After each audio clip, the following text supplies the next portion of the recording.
So in this chapter we are going to finish the particle motion and we will set it directly to the head, and so this is the result we want to achieve. So let's do it.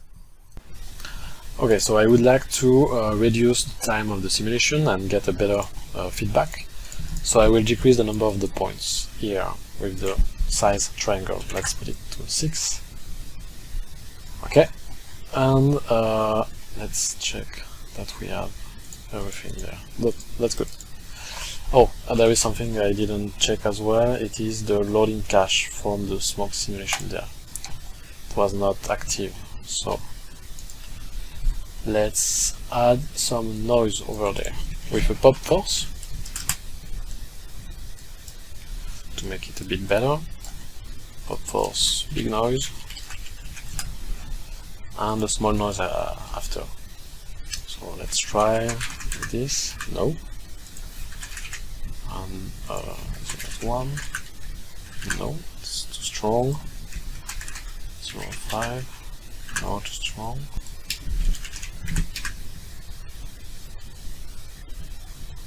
This is better. And add a small noise as well. Take off this one and rename this one. Good. Let's set it like this and like this.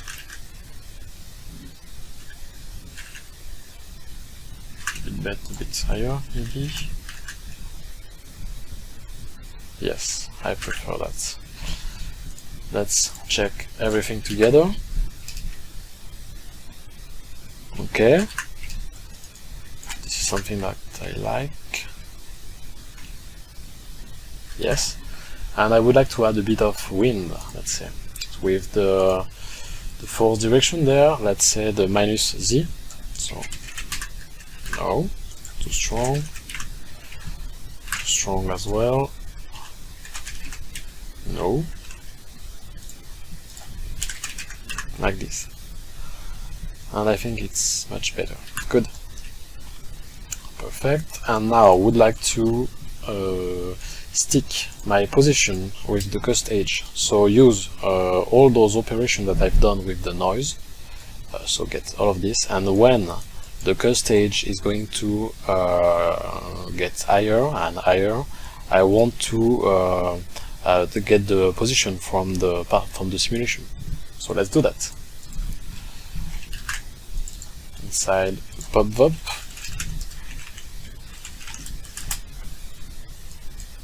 and let's call it stick to position. And I have to set the first context first, so this one, and import point attribute, so the position. And let's try directly inside the position. So now this is the result I add directly from the noise, or at the upper level. So this is good, but not what I want. I want to mix this position with the position from the simulation, and use the cust edge from the first input as well, but it's a float. Cust edge. Like this, and I want to fit the range. So if the bias is set to 0, I will get the first input, and if set to 1, the second one. So I want to remap, I think my values were something like this, and let's try. Oh, I didn't set the position. Okay, so now over there it's starting to be simulated. And this is what I want. Good. I would like as well to add a bit of randomness over the cust edge. So let's get the eye cluster, but the eye cluster is at the upper level, but I don't want to iterate over each frame, so let's import it directly there. And if I try to get it from the geometry spreadsheet, I should have it. iCluster, yes, this is there, so that's perfect. Let's go back to scene view, this one, and use the bind then, and not the import. So iCluster, like this, integer. I want a random, up, the fit, good, let's say 1 to 40, and same thing than before, I want to subtract these to the cut stage, and clamp as well, because I don't want negative value. Good, like this. 140, I think this is good. Let's try it.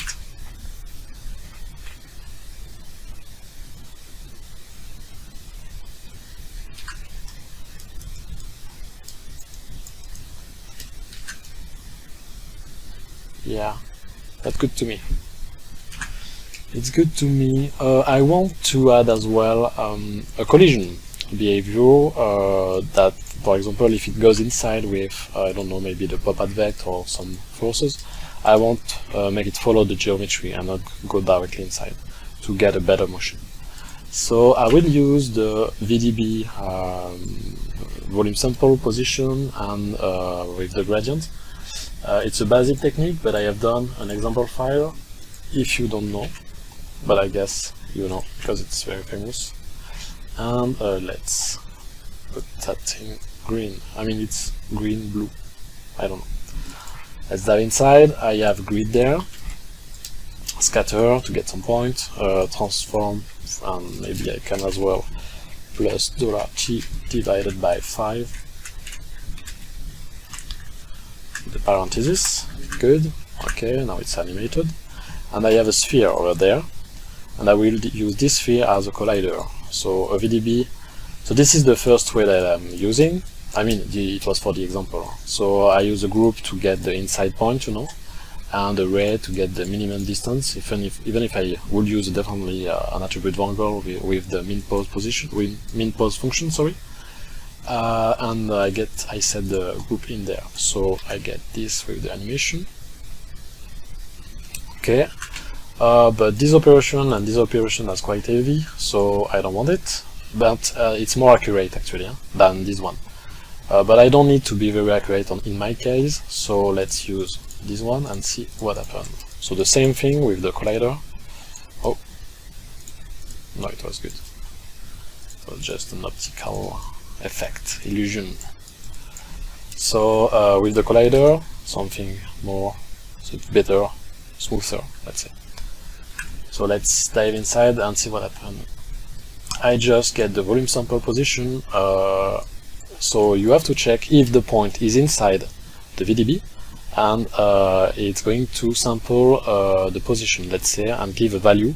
If it's near the surface, it's going to get a value near to the 0, and if it's inside, it's going to get a negative value, and if it's outside, it's going to have a positive value.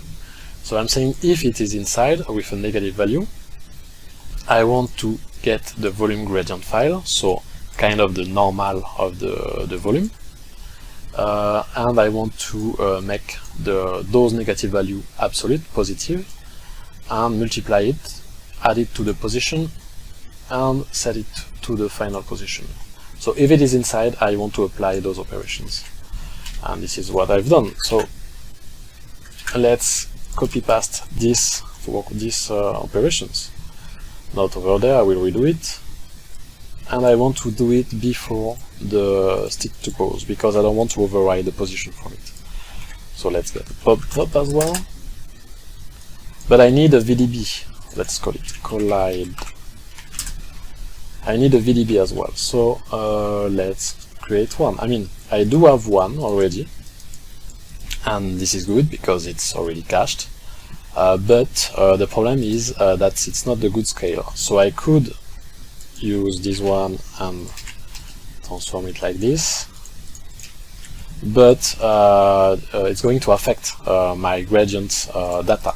So I would have to probably, I don't know, VDB resample it to rebuild the SDF, but there is no point to do that because it's going to take longer and I want just something quick. So I would have to redo a bit this setup, the collide setup, the collider setup, let's say. The scale is not going to affect the simulation, so that's okay. I can scale it up and down with the smoke simulation, but for the gradient data, it's not going to work. So I would like to use the transform after those operations. So we just copy paste, make this one there, and do it after, like this one. I would like to create a reference copy actually. It will be more procedural. This, you,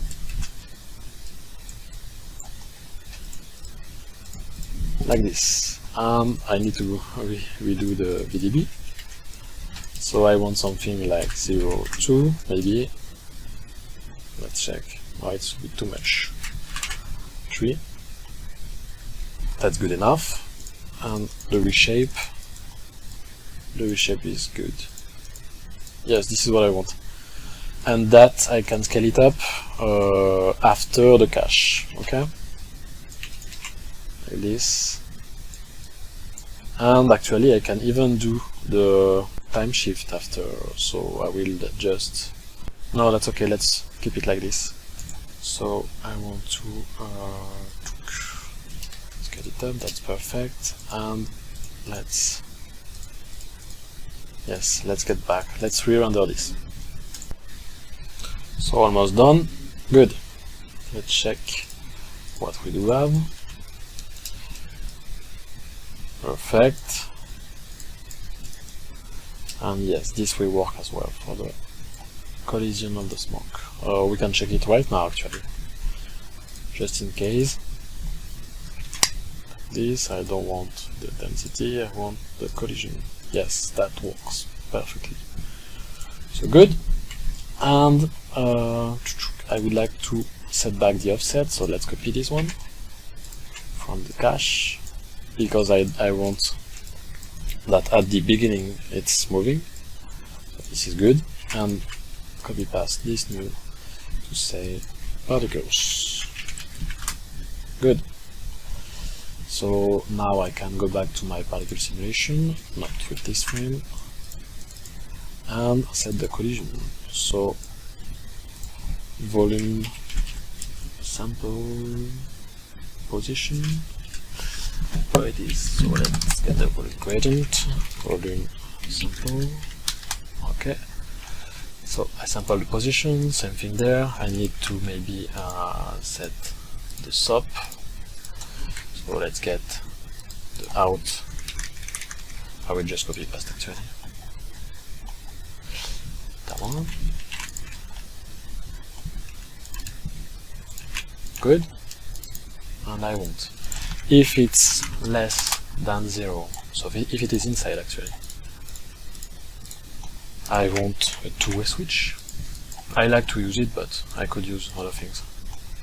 And I would like to get the positive value of the volume sample and multiply it to the gradient from the volume.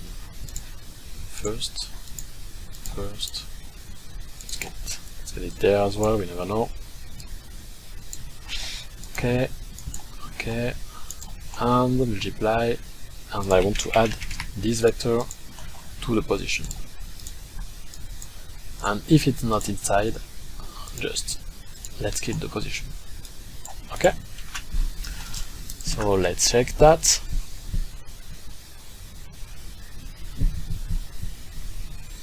I think it's not going to be very visible with the stick, so let's take off it.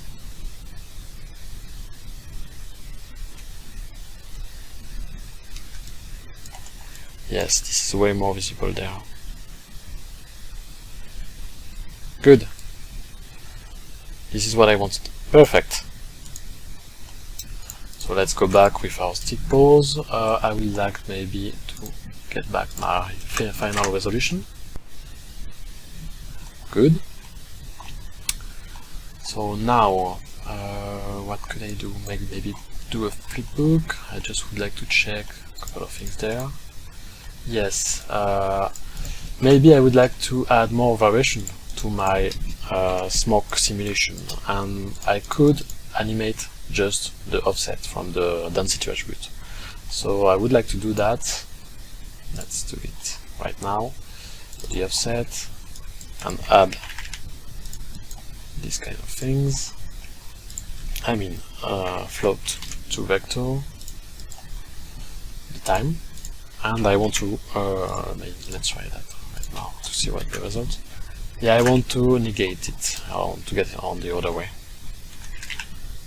Negate. Yes. Good. And maybe add a bit of, I don't know, disturbance, maybe. I don't know. Let's get this one. Copy. Disturbance. What about the binding? So it's the density. That's nice. Let's pass relative reference. Not with you. And I would like to multiply this by 3. Yeah, let's see.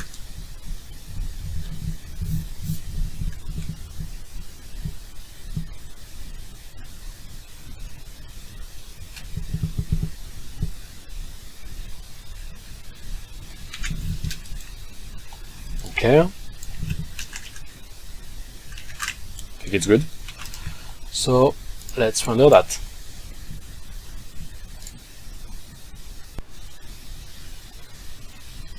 So let's check the results. Yes, this is good to me. Perfect. So now I would like to check everything. Yes, tick on everything with directly. Okay, I have to set it like this. Good. And let's get fetch geometry. And with this one. So I should have my prim, otherwise it will not work. Is it the case? It seems to not. Okay, so I need my prim and what? My prim, and that's it. So let's give it there. Good.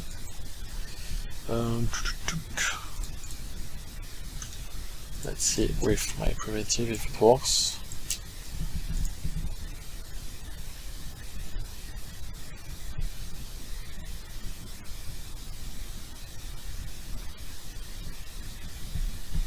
Okay, perfect.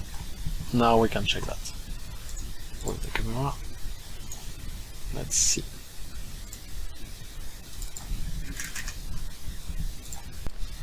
So this is the result that we have. Let's check it together. Yes, this is good. Perfect. So now we will just have to add the other layers, so the inside and another one, and maybe probably another one as well. So let's do it.